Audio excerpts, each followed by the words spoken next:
கிறிஸ்துவுக்கள் பிரியமானவர்களே, உங்களை இயேசுவின் நாமத்தினால நாங்கள் உண்மை வாழ்த்துகிறோம். உதவும் கரங்கள் ஊழியத்தின் சார்பாக உங்களை சந்திப்பதில் நாங்கள் மிகவும் மகிழ்ச்சி அடைகிறோம். ஆம், தேவனுடைய நாமம் மாத்திரமே மகிமைப்படுவதாக.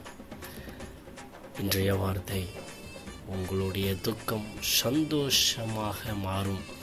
யோவான் 16வது அதிகாரம் 20வது வசனம்.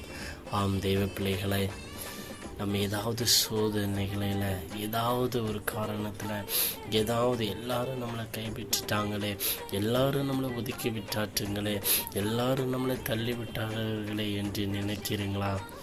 இப்போ ஆண்டவர் உங்களை பார்த்து என்ன பார்த்து சொல்கிறாரு? மகளே, மகனே, உங்கள் துக்கம் சந்தோஷமாய் மாறும். நீ சந்தோஷமாக இருப்ப. ஆராதனைக்குரிய நீ என்னுடைய பாத்திரம், அவனை விட மாட்டேன். அடுத்து திருப்பி சொல்கிறாரு, உங்களுக்கு சந்தோஷமாய் மாறும்.